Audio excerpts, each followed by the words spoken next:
Now we learned solubility of a gas in liquid, that is Henry's law. How the mole fraction of a gas in solvent or solution is varies with the pressure. We learned it. Let's move to the binary solutions. ഇനി നമ്മൾ ഒരു binary സൊല്യൂഷനെ കുറിച്ച് പഠിക്കാൻ പോവാണ്. Binary solution of two volatile liquids.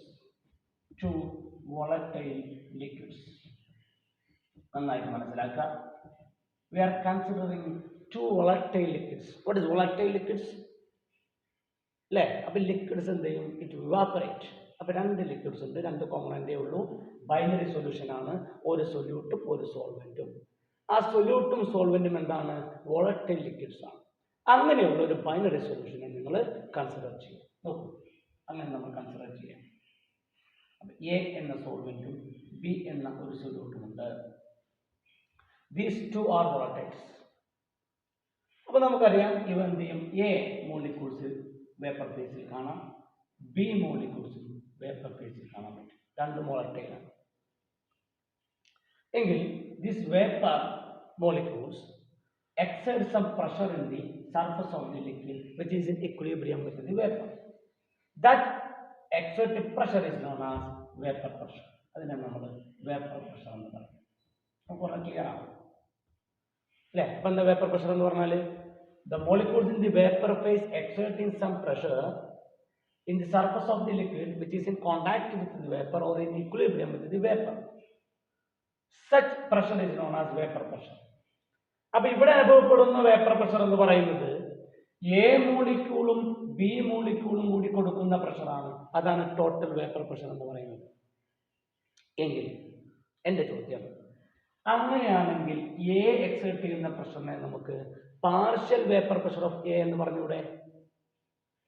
എയുടെയും ബിയുടെയും പ്രഷറുകൾ തമ്മിൽ കൂട്ടിയതാണ് total vapour pressure. അതിൽ എയുടെ മാത്രം ഞാൻ എടുത്തത് പാർഷ്യലാണ്.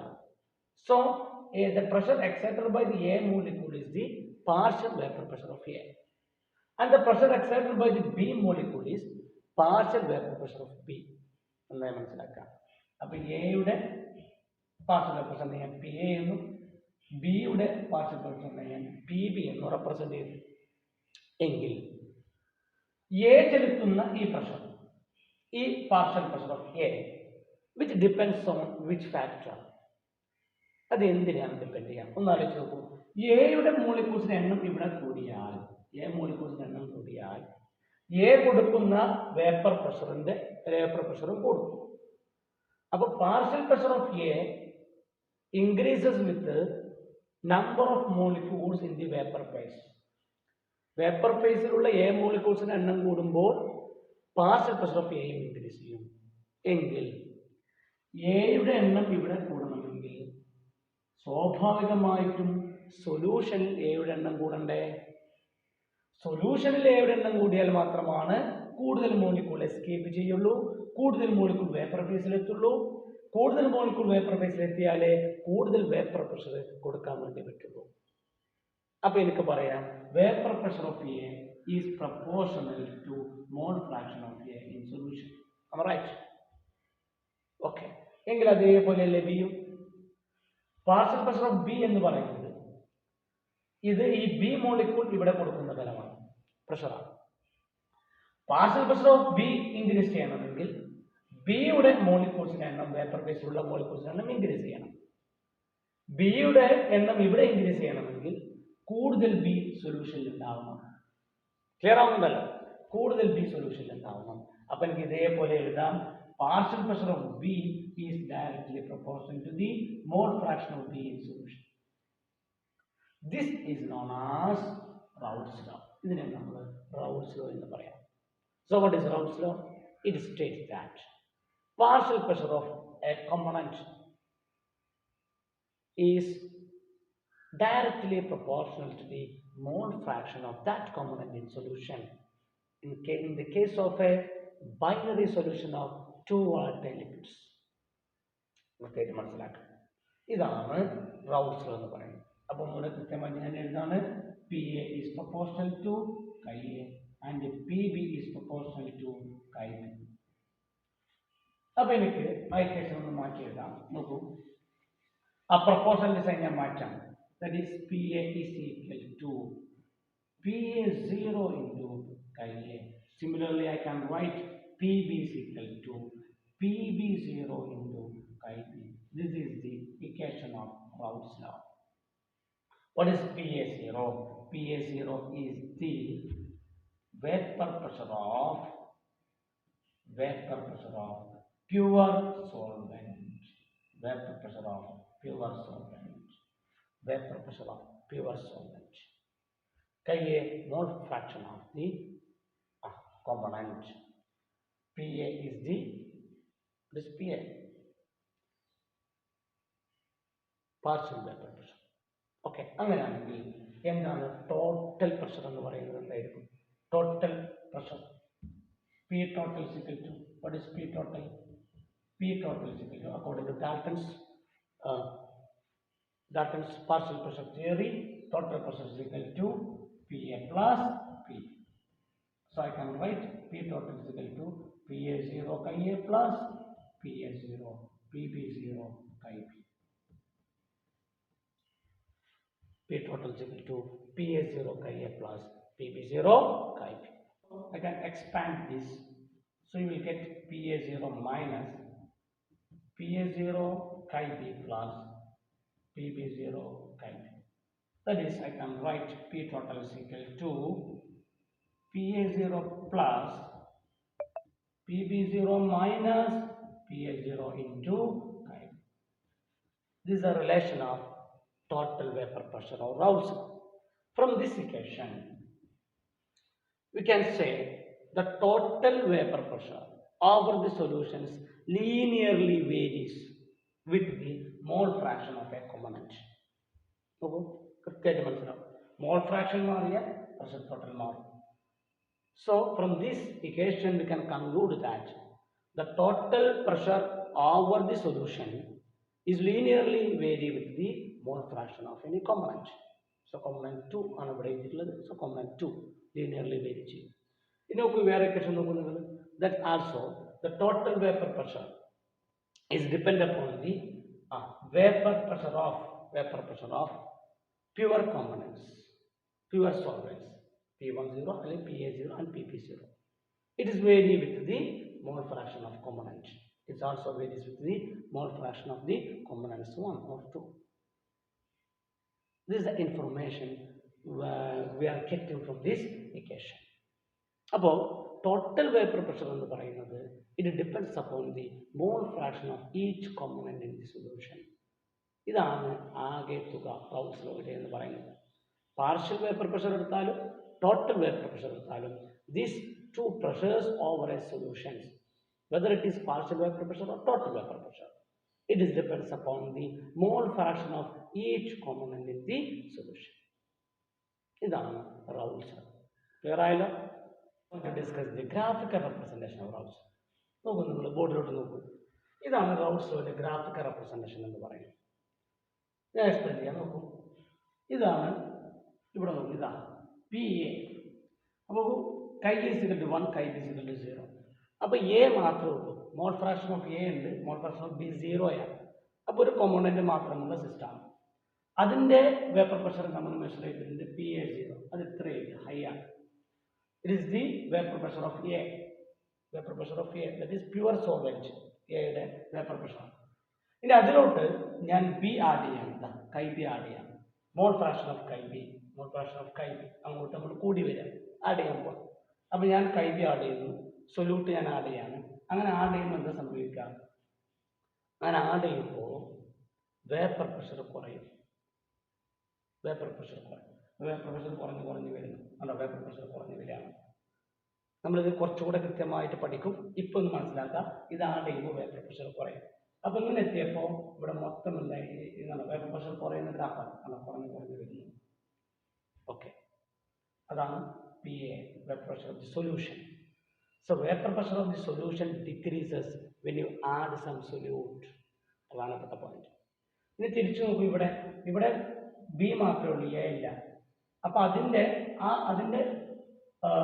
Vapour പ്രഷറാണ് PB0. It is the vapor pressure of pure solvent B, or pure component B. അതിലോട്ട് ഞാൻ എ ആഡ് ചെയ്യാം, എ തിരിച്ചിങ്ങോട്ട് എ ആഡ് ചെയ്യാം. അപ്പോൾ അതിൻ്റെ വേപ്പർ പ്രഷർ എന്ത് ചെയ്യുന്നു? കുറഞ്ഞു കൊണ്ട് വരും. അല്ല, അതിൻ്റെ വേപ്പർ പ്രഷർ കുറഞ്ഞു കൊണ്ട് വരും. So the vapor pressure of A linearly vary with the mole fraction, and vapor pressure of B linearly vary with the mole fraction. Other component. അത് കൃത്യമാണ്. ഇനി ഈ ഗ്രാഫിൽ നമ്മൾ പി ടോട്ടൽ എന്ന് പറഞ്ഞാൽ നമ്മൾ നേരത്തെ പഠിച്ചു. That is the total vapor pressure linearly vary with the mole fraction of B. Linearly vary with the mole fraction of P എന്ന് നമ്മൾ പറഞ്ഞു. അതായത് മോൾ ഫ്രാക്ഷൻ ഓഫ് പി ഇൻക്രീസ് ചെയ്താൽ പി ടോട്ടൽ ഇൻക്രീസ് ചെയ്യും. അതവിടെ കാണുന്നുണ്ടോ? പി ടോട്ടലിൽ ഇവിടുന്ന് സ്റ്റാർട്ട് ചെയ്യുന്നത് മോൾ ഫ്രാക്ഷൻ ഓഫ് പി നമ്മൾ കൂടുമ്പോൾ എന്ത് ചെയ്യുന്നു? പി ടോട്ടലും ഇൻക്രീസ് ചെയ്യുന്നു. പി ടോട്ടലും ഇൻക്രീസ് ചെയ്യുന്നു. ആ മൂന്ന് ഗ്രാഫിനെയും മൂന്ന് ഇക്വേഷനെ റെപ്രസെന്റ് ചെയ്യുന്ന ഗ്രാഫാണത്. This is the graph of Raoult's law. Just ഒന്ന് മനസ്സിലാക്കിയാൽ മതി. The solutions which obeys Raoult's law over the entire range of concentration, is known as ideal solution. അതിനെ നമ്മൾ ideal solution എന്ന് പറയും. Ideal solution. That is any concentration, the solutions which obeys Raoult's law. അവയെ നമ്മൾ എന്ത് വിളിക്കുന്നു? Ideal solution എന്ന് വിളിക്കുന്നു. എന്താണ് ഐഡിയൽ സൊല്യൂഷൻ്റെ പ്രത്യേകത? The ideal solution should be, in the case of ideal solution, delta H mixing should be equal to 0. Similarly, delta V mixing is also equal to 0. And it obeys Raoult's law, so I can write PA is equal to PA0 into Ka, and PB is equal to PB0 into Ka. The conditions or the characteristics of an ideal solution. For a case of ideal solution, delta H mixing should be 0, delta V mixing should be 0, and P is equal to P0 Ka, and PB is equal to PB0 into Ka. It's obeyed the Raoult's law. And also the interaction between പ്രധാനപ്പെട്ട point ആണ് ഇത്. 1, ഇത് 2, ഇത് 3. നാലാമത്തെ point ഏതാണ്? The interaction between, that is solute interaction and solvent interaction should be equal to solute and solvent interaction. The interaction between the components is equal to the interaction between the same components, that is solute interaction and solvent interactions. That should be equal to the solute and solvent interactions. അപ്പോൾ interactions ഒരേപോലെയാണ്, nearly equal ആണ്. അപ്പോൾ ഒരേപോലെ interactions ഉള്ള solutions ആണ് ideal solutions ആയിട്ട് behave ചെയ്യുക. നമുക്ക് ഏതൊക്കെയാണ് പ്രധാനപ്പെട്ട കുറച്ച് എക്സാമ്പിൾസ് നോക്കാം ഐഡിയൽ സൊല്യൂഷൻസിൻ്റെ. ഇതൊക്കെയാണ് പ്രധാനപ്പെട്ട ഐഡിയൽ സൊല്യൂഷൻസിന് എക്സാമ്പിൾ എന്ന് പറയുന്നത്. Very dilute solutions can behave as ideal solutions. Dilute solutions, very dilute solutions also can behave as ideal solutions. For example, നോക്കൂ, benzene and propane, almost same molecular mass ആണ്. അതുകൂടി മനസ്സിലാക്കുക. Almost benzene എന്ന് പറയുന്നത് നമുക്കറിയാം C6H6 ആണ്. Toluene എന്ന് പറഞ്ഞാൽ നമുക്കറിയാം ഒരു CH3 ആണ്. ഒരു മോളിക്കുലർ മാസ് വലിയ വ്യത്യാസം ഉണ്ടാകരുത്. നിയർലി ഈക്വൽ മോളിക്കുലർ മാസ് ആവുന്ന സൊല്യൂഷൻസ് ഓൾമോസ്റ്റ് ഐഡിയൽ ബിഹേവിയർ കാണിക്കാനുള്ള സാധ്യത കൂടുതലാണ്. Benzene and toluene, normal hexane and normal heptane, ethyl iodide and ethyl bromide, മനസ്സിലാക്കി വെക്കണം. Chlorobenzene and bromobenzene, ethylene bromide and ethylene chloride. അപ്പോൾ നമുക്ക് ഈ എക്സാമ്പിൾസ് തന്നെ ക്ലിയർ ആവും. നിയർലി ഈക്വൽ മോളിക്കുലർ മാസ് ആണ്, ഈക്വൽ സ്ട്രക്ചർ ആണ്, വലിയ വ്യത്യാസങ്ങളൊന്നും അവ തമ്മിലില്ല. അങ്ങനെയുള്ള solutions can behave as ideal. These are the examples of ideal solutions. What are ideal solutions? The solutions which can obey the Raoult's law over the entire range of concentrations. In the case of ideal solutions, delta H mix is equal to 0, delta V mix is equal to 0, and interaction between the solute, solvent, and solute interaction should be equal. Clear? Okay. The solutions which do not obey Raoult's law over the entire range of concentration is known as non-ideal solutions. of a non-ideal solution which do not obey Raoult's law. That means the vapor pressure of the solution is different with the pressure measured by the Raoult's law. അപ്പോൾ റൗൾസ് law പ്രകാരം നമ്മൾ measure ചെയ്യുന്ന vapour പ്രഷറും non ideal സൊല്യൂഷന്റെ exact vapour പ്രഷറും different ആയിരിക്കും. റൗൾസ് law obey ചെയ്യുമെങ്കിൽ നമുക്ക് easy ആയിട്ട് ലോയിൽ നിന്ന് വേപ്പർ പ്രഷർ മെഷർ ചെയ്യാം. പക്ഷെ non ideal solution Raoult's law obey ചെയ്യുന്നില്ല. അപ്പോൾ വേപ്പർ പ്രഷർ ഡിഫറെൻ്റ് ആയിരിക്കും. The vapour pressure may be higher or lower than the vapour pressure measured by the Raoult's law. അപ്പോൾ Raoult's ലോയിൽ നിന്ന് നമ്മൾ കണ്ടെത്തിയ വേപ്പർ പ്രഷറിനെ സംബന്ധിച്ച് നോൺ ഐഡിയൽ സൊല്യൂഷന്റെ വേപ്പർ പ്രഷർ ചിലപ്പോൾ കൂടുതലാവാം, ചിലപ്പോൾ കുറവാകും. If it is higher, then we can say the solution show positive deviation. The ideal solution show positive deviation. If the vapor pressure is higher than the pressure measured by the Raoult's law. Clear ആണല്ലോ? Okay. Raoult's law പ്രകാരം measure ചെയ്ത vapour പ്രഷറിനേക്കാൾ കൂടുതലാണ് actual vapour pressure എങ്കിൽ we can say the solution shows positive deviation. If the actual vapor pressure of the solution is lower than the vapor pressure measured by the Raoult's law, then we can say it shows negative deviation. Our negative deviation that means the vapor pressure is lower than the pressure measured by the Raoult's law. Clear ആയല്ലോ? അപ്പം Raoult's law പ്രകാരം നമ്മൾ vapour pressure കണ്ടെത്തി. എന്നാൽ actual vapour pressure റൗൾട്ട്സ് law പ്രകാരം നമ്മൾ കണ്ടെത്തിയ വാല്യൂവിനേക്കാൾ കൂടുതലാണെങ്കിൽ ആ സൊല്യൂഷൻ പോസിറ്റീവ് ഡീവിയേഷൻ കാണിക്കുന്നു, കുറവാണെങ്കിൽ ആ സൊല്യൂഷൻ നെഗറ്റീവ് ഡീവിയേഷൻ കാണിക്കുന്നു. എന്തുകൊണ്ടാണ് ഇവ പോസിറ്റീവ് ഡീവിയേഷൻ നെഗറ്റീവ് ഡീവിയേഷൻ കാണിക്കുന്നത്? അതിലോട്ട് നമുക്ക് കൃത്യമായിട്ട് പോകാം. അപ്പോൾ നോൺ ഐഡിയൽ സൊല്യൂഷന്റെ കേസിൽ നമുക്ക് പറയാം ഡെൽറ്റ എച്ച് മിക്സ് എന്ന് പറയുന്നത് ഒരിക്കലും 0 അല്ല, കാരണം ഇത് ഐഡിയൽ സൊല്യൂഷൻ അല്ല. അതേപോലെ എനിക്ക് എഴുതാം ഡെൽറ്റ വിക്സ് എന്ന് പറയുന്നത് 0 അല്ല. പിന്നെ കൃത്യമായിട്ട് പറയാൻ പറ്റും solute or solvent interactions are not equal to solute-solvent interaction. അവ ഇന്ററാക്ഷൻസ് എന്താണ്? ഡിഫറെൻ്റ് ആണ് എന്നും എനിക്ക് പറയാൻ വേണ്ടി സാധിക്കും. അപ്പോൾ ഐഡിയൽ സൊല്യൂഷൻ്റെ നേരെ ഓപ്പോസിറ്റ് ആണ് നോൺ ഐഡിയൽ സൊല്യൂഷൻസ്. ഇപ്പോൾ നോൺ ഐഡിയൽ സൊല്യൂഷൻ രണ്ടെണ്ണം ഉണ്ട്. The solution which show positive deviations and the solution which show negative deviations. Clear ആയി? എങ്കിൽ നമ്മൾ ഒന്നാമത്തെ കേസിലോട്ട് പോകാം. ആരാണ് പോസിറ്റീവ് ഡീവിയേഷൻ കാണിക്കുന്നത്? ആദ്യം എക്സാമ്പിൾ പറയാൻ എന്നതിൻ്റെ കാരണമാണ്. എക്സാമ്പിൾസ് നോക്കൂ. ആരൊക്കെയാണ് പോസിറ്റീവ് ഡീവിയേഷൻ കാണിക്കുന്ന solutions? Normal hexane plus ethanol, acetone plus CS2, acetone plus ethanol, acetone plus benzene, carbon tetrachloride plus chloroform, acetaldehyde plus carbon disulfide, H2O plus ethanol, CHCl3 plus ethanol. കൃത്യമായിട്ട് മനസ്സിലാക്കാം. It show positive deviation. These are show positive deviation. എന്തുകൊണ്ടാണെന്നുള്ളത് ഞാൻ പറയാം. എന്തുകൊണ്ടാണ് positive deviation കാണിക്കുന്നത്? അപ്പോൾ എന്തുകൊണ്ടാണ് positive deviation ഉണ്ടാവുന്നത് നമുക്ക് നോക്കാം. എന്തുകൊണ്ടാണ്? എൻ്റെ കയ്യിൽ ഒരു സോൾവെൻ്റ് ഉണ്ട്, എ എന്നുള്ള സോൾവെൻ്റ് ഉണ്ട്. അപ്പോൾ എ ഇൻട്രാക്ഷൻസ് ഉണ്ടാവുമല്ലോ. എ ഇൻട്രാക്ഷൻ കുറച്ച് സ്ട്രോങ് ആണ്, കാരണം ഇത് ഹൈഡ്രജൻ ബോണ്ടഡ് കോമ്പൗണ്ട്. ഇപ്പോൾ എക്സാമ്പിൾ വാട്ടർ ആണ്. വാട്ടർ എന്ന് പറയുമ്പോൾ അവർ തമ്മിൽ ഹൈഡ്രജൻ ബോണ്ട് ഉണ്ട് അല്ലേ? വാട്ടർ തമ്മിൽ എന്തുണ്ട്? ഹൈഡ്രജൻ ബോണ്ട് ഉണ്ട്. അപ്പോൾ അവർ കുറച്ച് സ്ട്രോങ് ആണ്. എ ഇൻട്രാക്ഷൻ സ്ട്രോങ് ആണ്. വാട്ടർ അല്ലെങ്കിൽ എത്തനോൾ, ആൽക്കഹോളൊക്കെ നമ്മൾ എടുക്കാം. അവ തമ്മിൽ എന്തുണ്ട്? ഹൈഡ്രജൻ ബോണ്ടഡാണ്. അപ്പോൾ ഇൻട്രാക്ഷൻ കുറച്ച് സ്ട്രോങ് ആണ്. അങ്ങനെ ആകുമ്പോൾ അത് കൂടുതൽ മോളിക്യൂൾ എസ്കേപ്പ് ചെയ്യാൻ വേണ്ടി സാധിക്കില്ല. അപ്പോൾ വേപ്പർ പ്രഷർ കുറച്ച് കുറവായി. അത് ഞാൻ PA0 എന്ന് എഴുതി. ഇനി ഇതിലോട്ടാണ് ഞാൻ ബി എന്നുള്ള ഒരു സൊല്യൂട്ട് ആഡ് ചെയ്യാം. അത് ലിക്വിഡാണ്. ബി എന്നുള്ള സൊല്യൂട്ട് ഞാൻ ആഡ് ചെയ്യുമ്പോൾ AB ഇൻട്രാക്ഷൻസ് ഫോം ചെയ്യും. നന്നായി മനസ്സിലാക്കണം. അപ്പം ബി ചെയ്യുന്ന പണി എന്താണെന്ന് ചോദിച്ചാൽ ഈ എയും തമ്മിൽ ഹൈഡ്രജൻ ബോണ്ട് അങ്ങ് ബ്രേക്ക് ചെയ്യും. എന്നിട്ട് AB ഫോം ചെയ്യും. AB എന്ന് പറഞ്ഞാൽ ഇൻട്രാക്ഷൻ വീക്കാണ്. ഇൻട്രാക്ഷൻ വീക്കാകുമ്പോൾ എന്താ സംഭവിക്കുക?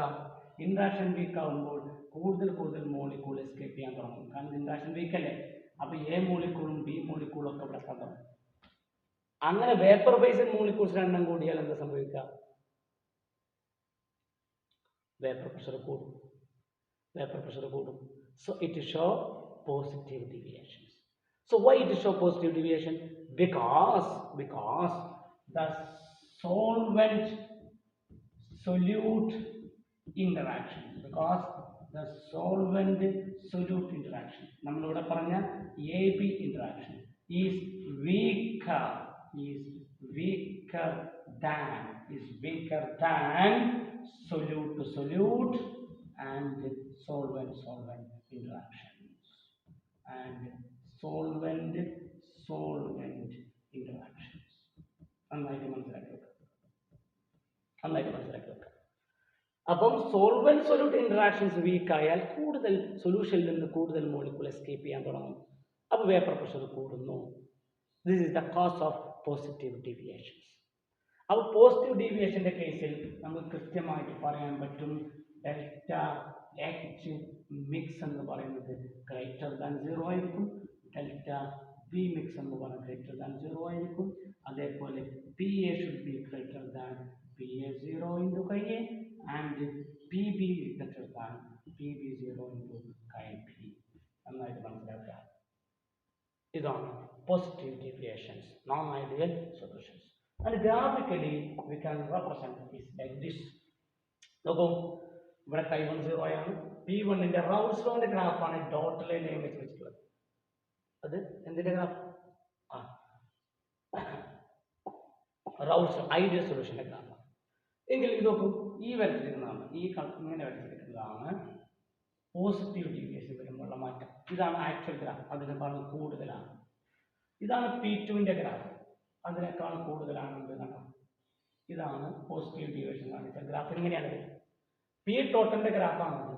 But it show positive deviation, the graph should be higher.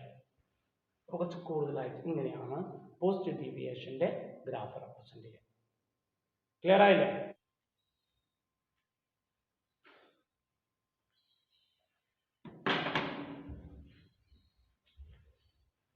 അപ്പോൾ നമ്മൾ പോസിറ്റീവ് ഡീവിയേഷനെ കുറിച്ച് പഠിച്ചു അല്ലേ?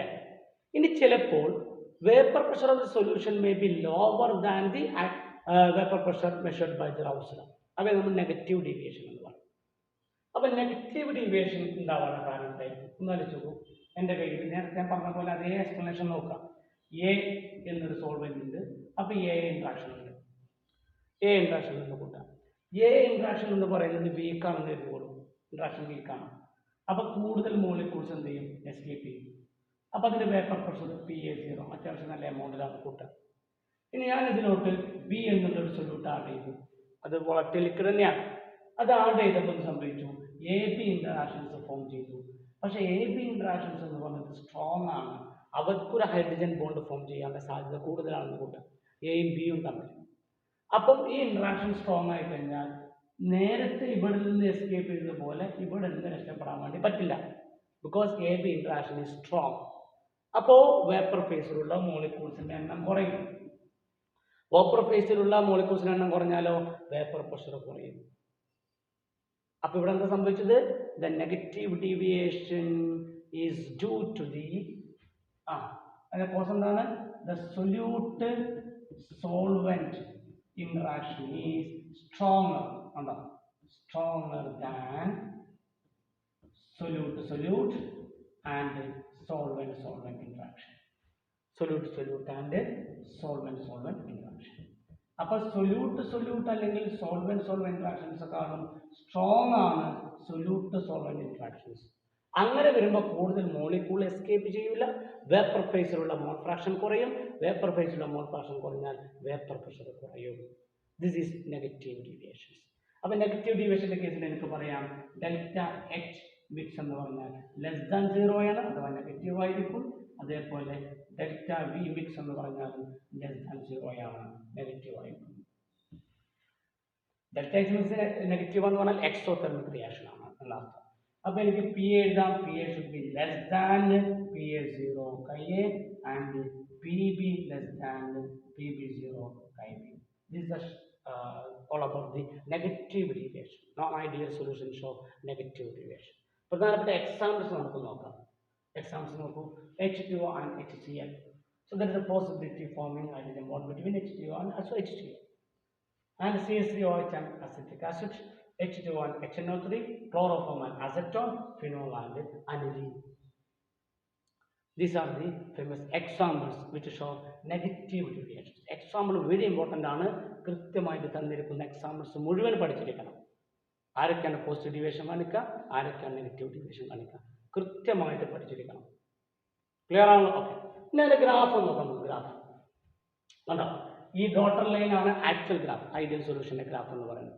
അപ്പോൾ നമുക്ക് മനസ്സിലായി ആക്ച്വൽ വേപ്പർ പ്രഷർ എപ്പോഴും കുറവാണ് നെഗറ്റീവ് ഡീവിയേഷൻ്റെ. അപ്പോൾ നമ്മൾ കുറച്ച് വെച്ചു. കണ്ടോ? P1ൻ്റെ ഗ്രാഫ് താഴോട്ട് വരച്ചു, P2ൻ്റെ ഗ്രാഫ് താഴോട്ട് വരച്ചു, P ടോട്ടലിൻ്റെ ഗ്രാഫ് എന്ന് പറഞ്ഞാൽ ഈ കാണുന്നതാണ് P ടോട്ടൽ എന്ന് പറയുന്നത്. വേപ്പർ പ്രഷർ കുറവായിരിക്കും. These are all about ideal and non-ideal solutions. Now we are going to discuss azeotrophs. It's an interesting topic. നമുക്കറിയാം രണ്ട് മിക്സ്ചർ നമ്മൾ എടുത്താൽ, ഇപ്പം എക്സാമ്പിൾ ഞാൻ എത്തനോളും വാട്ടറും എടുക്കാമെന്ന് കൂട്ടിക്കോളൂ. എത്തനോളും വാട്ടറും എടുത്തു. നന്നായിട്ട് ശ്രദ്ധിക്കണേ. രണ്ടിൻ്റെയും ഡിഫറെൻറ്റ് ബോയിലിംഗ് പോയിന്റുള്ള രണ്ട് ലിക്വിഡ്സ് ആണ് എത്തനോളും വാട്ടറും അല്ലേ. അപ്പം ഞാനിതിനെ ചൂടാക്കി കഴിഞ്ഞാൽ ഇതിൻ്റെ ബോയിലിംഗ് പോയിന്റ് ഡിഫറെൻ്റ് ആയതുകൊണ്ട് വേപ്പർ ഫേസിൽ ഇതിൻ്റെ കോമ്പോസിഷനും ഡിഫറെൻ്റ് ആയിരിക്കും. ഇതിന് 100 ഡിഗ്രി വേണം വാട്ടറിന് ബോയിൽ ചെയ്യാൻ, എത്തനോളിന് 100 ഡിഗ്രി വേണ്ട. അപ്പോൾ എന്ത് ചെയ്യും? ബോയിലിംഗ് പോയിന്റ് ഡിഫറെൻ്റ് ആയതുകൊണ്ട് ഇവിടെയുള്ള കോമ്പോസിഷനും ഡിഫറെൻ്റ് ആയിരിക്കും. എന്നാൽ ഞാൻ ഇതിനൊരു പ്രത്യേക കോമ്പോസിഷനിലാണ് മിക്സ് ചെയ്യുന്നത്. I am taking 95% ethanol plus 5% water. ഈ ഒരു കോമ്പോസിഷനിൽ ഞാൻ എടുത്താൽ it has same composition in the vapor phase also. That means it boil at a constant temperature. ഒരു മിക്സ്ചർ ഒരു കോൺസ്റ്റന്റ് ടെമ്പറേച്ചർ ബോയിൽ ചെയ്താലാണ് ഇവിടെ സെയിം കോമ്പോസിഷൻ കിട്ടുള്ളൂ. അപ്പൊ രണ്ടും ഒരേപോലെ ബോയിൽ ചെയ്യണം. അത് പോസിബിൾ ആണ്. എത്രയും വാട്ടറിന്റെ കേസിൽ പോസിബിൾ ആണ്. 95.5 അല്ലെങ്കിൽ 95% ആയിരിക്കണമേ ഉള്ളൂ. അങ്ങനെയുള്ള മിക്സ്ചറിനെ വിളിക്കുന്ന പേരാണ് azeotropes. The mixtures of two liquids having same composition in vapor phase as well as in liquid phase and boil at constant temperature are called azeotrophs. They are formed by non-ideal solutions. So they can be easily distilled, separated by distillation. നമുക്ക് അവയെ ഒറ്റ ടെമ്പറേച്ചറിൽ തന്നെ അവയെ നമുക്ക് എന്ത് ചെയ്യാൻ പറ്റും? സെപ്പറേറ്റ് ചെയ്യാൻ പറ്റും. അങ്ങനെ കോൺസ്റ്റന്റ് ബോയിലിംഗ് ടെമ്പറേച്ചർ. അപ്പോൾ ഞാൻ പറഞ്ഞു they are formed by non ideal solution. അപ്പോൾ അസിയോട്രോപ്സ് പ്രധാനമായിട്ട് രണ്ട് ടൈപ്പാണ്. ഒന്ന് മിനിമം ബോയിലിംഗ് അസിയോട്രോപ്സ്. ശ്രദ്ധിക്കാം, മിനിമം ബോയിലിംഗ് അസിയോട്രോപ്സ്. ഒന്ന് മിനിമം ബോയിലിംഗ് അസിയോട്രോപ്സ് ആണ്. Minimum boiling azeotrophs means the mixture has lower boiling point than either of its pure components. അപ്പോൾ ഞാൻ പറഞ്ഞു എ ഉണ്ട്, ബി ഉണ്ട്. എക്ക് ഒരു ബോയിലിംഗ് പോയിന്റ് ഉണ്ട്, ബിക്ക് ഒരു ബോയിലിംഗ് പോയിന്റ് ഉണ്ട്. എയും ബിയും കൂടി ഞാൻ മിക്സ് ചെയ്തു എ ബി എന്ന സൊല്യൂഷൻ ഒരു അസിയോട്രോപ്സ് ഞാൻ ഫോം ചെയ്താൽ ഈ അസിയോട്രോപ്സിന്റെ ബോയിലിംഗ് പോയിന്റ് എയുടെ ബോയിലിംഗ് പോയിന്റിനേക്കാളും ബിയുടെ ബോയിലിംഗ് പോയിന്റിനേക്കാളും കുറവായിരിക്കും. അങ്ങനെയുള്ള അസിയോട്രോപ്സിനെയാണ് നമ്മൾ minimum boiling azeotrophs എന്ന് പറയും. So they have lower boiling point than the pure components. So minimum boiling azeotrophs are formed by the mixtures, the solutions showing positive deviations. Positive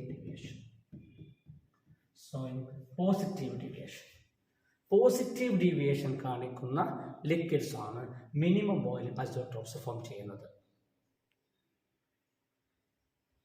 positive deviation കാണിക്കുന്ന solutions ആണ് minimum boiling azeotropes form ചെയ്യുന്നത്. എക്സാമ്പിളാണ് നമ്മൾ നേരത്തെ പറഞ്ഞ എക്സാമ്പിളാണ് 95% of ethanol in water. അത് minimum boiling അസിയോട്രോപ്സിന് എക്സാമ്പിളാണ്. ഇനി രണ്ടാമത്തെ ഒരു കേസ് ഉണ്ട്, അതാണ് മാക്സിമം ബോയിലിംഗ് അസിയോട്രോപ്സ്. രണ്ടാമത്തെ കേസാണ് മാക്സിമം ബോയിലിംഗ് അസിയോട്രോപ്സ്. എന്താ ഇതിന്റെ പ്രത്യേകത? ഞാൻ പറഞ്ഞു it has higher boiling point than it's complex. അപ്പോൾ എയും ബി ഉണ്ടെങ്കിൽ എ ബി എന്ന് പറയുന്നതിന് എക്കാളും ബിനെക്കാളും ഹൈ ബോയിലിംഗ് പോയിന്റ് ആയിരിക്കും. Mixtures has high boiling point than the pure components. That is maximum boiling azeotrophs. They are formed by the solution showing negative deviation. But negative deviation കാണിക്കുന്ന solutions ആണ് എന്ത് കാണിക്കുന്നത്, എന്ത് form ചെയ്യുന്നത്, maximum boiling azeotropes form ചെയ്യുന്നത്. അതിന് example ആണ് 68% HNO3 in water, 68% nitric acid in water. The mixture showing a negative deviation, and so they can form maximum boiling azeotrophs. അപ്പോൾ അസിയോട്രോപ്സ് സിമ്പിൾ ആണ്, ഒരൊറ്റ കോൺസ്റ്റന്റ് ബോയിലിംഗ് പോയിന്റിൽ അത് boil ചെയ്യുന്നു. And they have equal composition in both vapor phase and the liquid phase. Got it?